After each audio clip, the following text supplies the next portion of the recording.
Hello दोस्तों, तो स्वागत है एक नए वीडियो में। ये एक बुक रिव्यू वीडियो होने वाला है और काफ़ी समय बाद मैं एक बुक रिव्यू बनाने जा रहा हूँ। मैंने इस साल काफ़ी सारा हिंदी लिटरेचर पढ़ने का टारगेट बनाया था, जिसमें मैं बहुत पीछे चल रहा हूँ, तो वो मैं एक्सेप्ट करता हूँ। मैंने अभी तक सिर्फ शायद एक ही बुक कंप्लीट कर पाया प्रॉपरली, जो कि थी गुनाहों का देवता। उसके बाद मैंने बीच में रामधारी सिंह दिनकर जी की संस्कृति के 4 अध्याय वो पढ़नी चालू कर दी थी। अभी मैंने उसे बीच में रोक दिया क्योंकि वो बहुत ज़्यादा तथ्यों वाली किताब है। उसे पढ़ने में मज़ा आता है, वो बोर नहीं करती आपको, लेकिन स्टिल उसमें काफ़ी सारे तथ्य भी रहते हैं, तो वो एक उसको पढ़ने की मैं हैबिट नहीं बना पा रहा हूँ। हालांकि गोदान जो कि आज की किताब है जिसका मैं रिव्यू करने वाला हूँ, ये किताब एक कहानी की तरह है, तो इसे मैं ज़्यादा आसानी से पढ़ पाया और ख़त्म कर पाया अपने बिज़ी जीवन के साथ साथ। तो शुरू करते हैं इस किताब का रिव्यू। तो मुंशी प्रेमचंद जी द्वारा लिखी गई ये किताब है, और मुंशी प्रेमचंद जी को कौन नहीं जानता है, सभी जानते हैं, और ये उनके काफ़ी सबसे महान उपन्यासों में से एक है। तो इसके बारे में बात करेंगे आज हम। मैंने यहाँ पे पॉइंट्स बना लिए हैं अपनी डायरी में, मुझे किन किन पॉइंट्स पे बात करना है ताकि मैं भटक ना जाऊँ। तो सबसे पहले बात करते हैं इसके प्लॉट की। तो मेन अगर प्लॉट गोदान से ही आपको समझ में आ रहा होगा, ये एक बहुत ही ग्रामीण पृष्ठभूमि की किताब है। ये उस समय की किताब है जब ज़्यादातर लोग समाज में किसानी कर रहा था, ज़्यादातर वर्ग समाज का किसानी कर रहा था, और उनके ऊपर किस तरीके से ज़मींदारों की और सरकारी कर्मचारियों की क्रूरता चलती थी, और किस तरीके से वो एक बहुत ही दबा हुआ, पिसा हुआ, कुचला हुआ जीवन जी रहे थे, उस बारे में ये किताब है। और इसे आप ऐसा समझ के मत पढ़ना, अगर आप इस किताब को पढ़ने के बारे में सोच रहे हैं तो इसको ये समझ के नकार मत देना कि यार ये तो अब तो ऐसा कुछ होता नहीं है, तो मैं इस किताब को पढ़ के क्या करूँगा, एक किसान की कहानी तो बहुत ही बोरिंग होगी, ऐसा मत सोचना। क्योंकि ये सिर्फ एक किसान की कहानी नहीं है। इस किताब के अंदर जो मेन बात है, जो हर समय, आज से 20 साल बाद भी ये किताब प्रासंगिक रहेगी, उसका कारण ये है कि ये किताब एक बहुत ही महत्वपूर्ण मुद्दे पे बात करती है, जो समाज में पुरानी परंपराएं चली जा रही हैं, जो रूढ़िवादिता है, जो कुछ ऐसे ट्रेडिशंस हैं जिन्हें चेंज किए जाने की ज़रूरत है। तो जो इस किताब के मेन कैरेक्टर हैं होरी, वो तत्कालीन समय में, जिस समय में वो हैं, उस समय पर भी वो समाज की कुरीतियों को चैलेंज करते हैं। ना सिर्फ वो चैलेंज करते हैं, बल्कि उनकी पत्नी धनिया भी चैलेंज करती है। धनिया, या हो सकता है मेरे से नाम में गलती हो गई हो, तो वो भी चैलेंज करती हैं, उनकी पत्नी भी।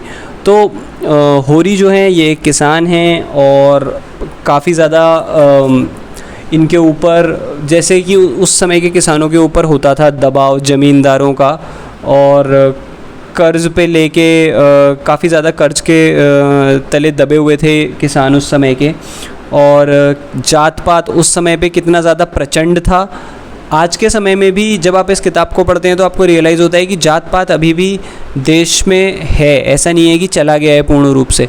तो कैसे उस समय पे, जैसे मैं आपको इसका एक प्रसंग बताता हूँ कि इनके जो बेटे होते हैं, होरी के जो मेन पात्र है उसका जो बेटा होता है, वो एक ऐसी महिला से प्रेम में पड़ जाता है जो विधवा होती है।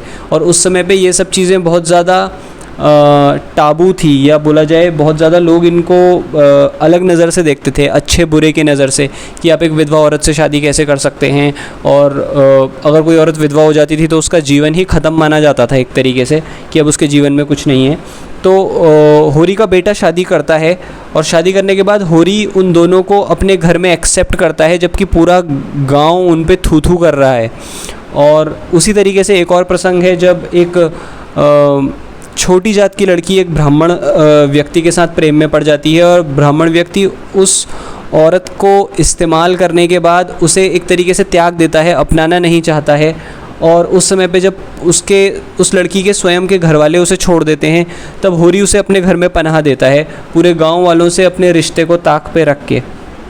तो ऐसी बहुत सारी चीज़ें हैं। फिर इसमें कुछ कैरेक्टर्स ऐसे हैं जो उस समय पे मज़दूर और जो इंडस्ट्रियलिस्ट है, मज़दूर और जो किसी फैक्ट्री या कंपनी के मालिक हैं, उनके बीच में किस तरीके की इक्वेशन रहती है, उस बारे में भी है इस किताब में काफ़ी कुछ प्रेम के बारे में आपको जानने को मिलेगा कि प्रेम क्या है और प्रेम के अलग अलग रूप क्या हैं।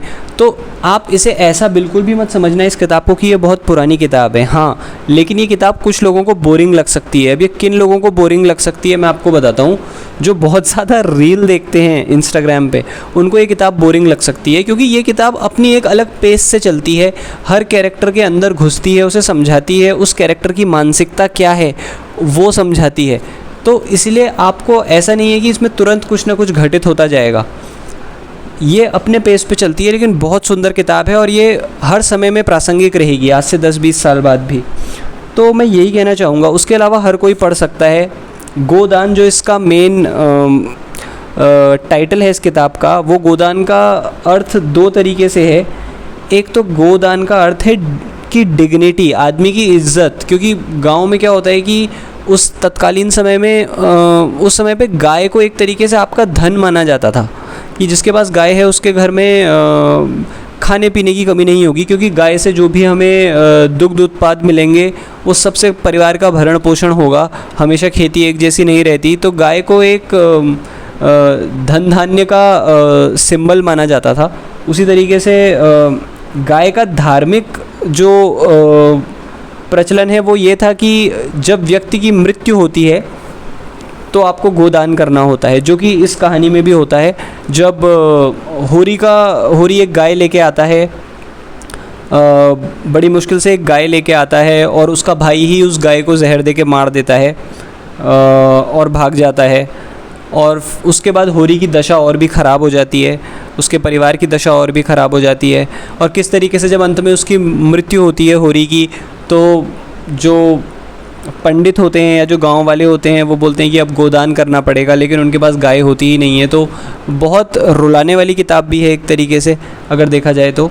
लेकिन अगर आप हिंदी लिटरेचर में इंटरेस्ट रखते हैं तो आपको ज़रूर ये किताब पढ़नी चाहिए। हो सकता है मैं इसे यहाँ पे अच्छे से ना समझा पाया हूँ, पर फाइनली मैं यही बोलना चाहता हूँ कि ये किताब हर उस व्यक्ति को पढ़ना चाहिए जो हिंदी लिटरेचर में अभी अभी घुसा है, समझना चाहता है, जानना चाहता है, या अगर आप खुद एक राइटर हैं या लिखने का शौक़ रखते हैं तो ये किताबें इन किताबों से आपको ये भी सीखने को मिलता है कि कोई कहानी कैसे बयां की जाती है, कैसे बोली जाती है।